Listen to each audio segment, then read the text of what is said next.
makikita po natin sa likuran po ng ating IDs, yung ating po schedule for our day 1 and our day 2. So, titignan po natin. So, on time naman po tayo.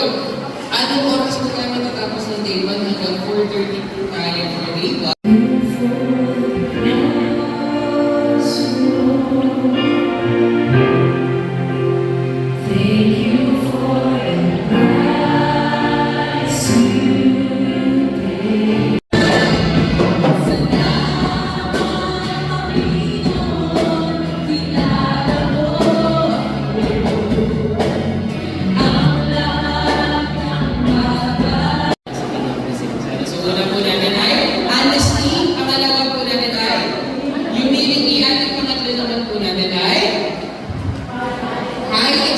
Nararamdaman, kundi sa pananampalataya, Panginoon, that you are working in our life. And slowly, Lord, nagpo-progress kami to live a holy life, to live, Lord, ng pamumuhay na nakalulugod at ayon sa inyong kalooban. Ngayon naman meron po tayong tatlong age. Ano yung unang age natin? Honesty. So, ibig sabihin po, mahalaga po na sa gawain dito, tayo po ay honest sa ating po mga nararamdaman, sa ating po mga dalahin, sa ating po mga buhay. Kasi kung hindi po tayo magiging honest, mahihirapan po tayo pare-pareho po sa suway, no? Ano po yung ating po kailangan ng proseso dito po sa gawain na ito. Kasi importante po na we are honest. Alam po namin na magdadala po kayo magkakasama dito. At alam niyo po, isang malaking tulong po kapag honest po tayo sa isa't isa. So, una po mahalaga po yung honesty. Una po, pangalawa po natin ay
Huwag mo sa batok mamaya mahilo po yan. So yun. So sige po, hawakan mo yung likod. Ayan. Tapos biyakin. Tapos kayurin mo yung boko. Ganun mo yung likod mo. Hanapin mo yung mga lamig-lamig dyan. Ayan. Binibiyak po yun, di ba? Pag biniyak,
ginagawa sa'yo ay hindi.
At ikaw pa rin.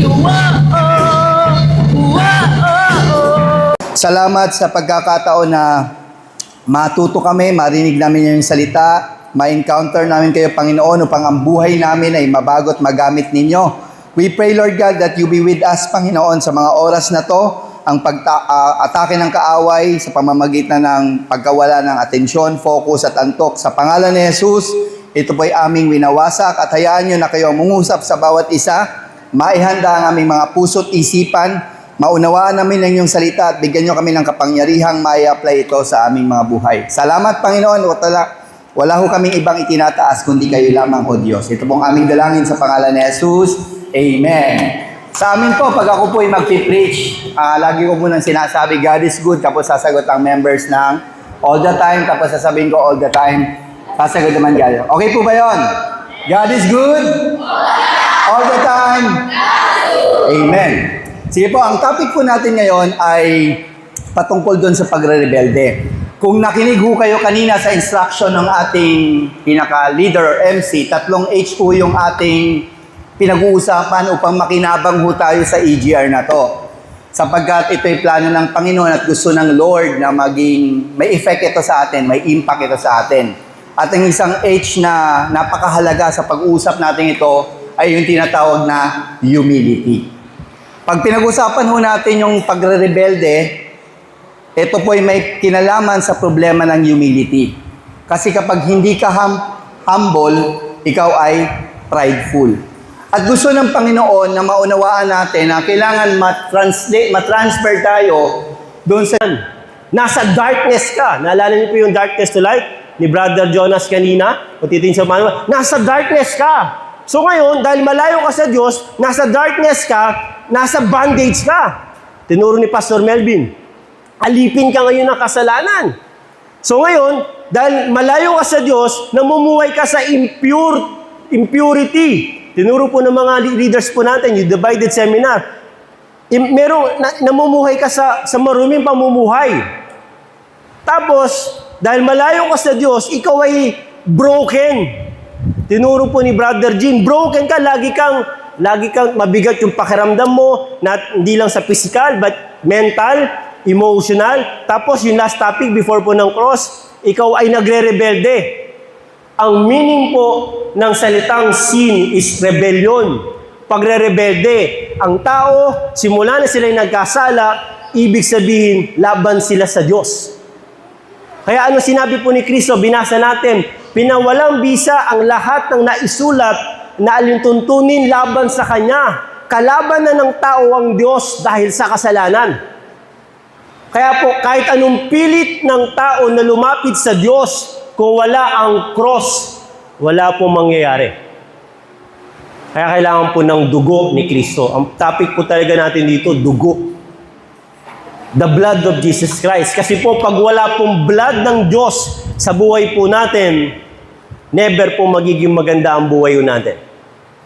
So kaya kailangan mapalitan yung dugo natin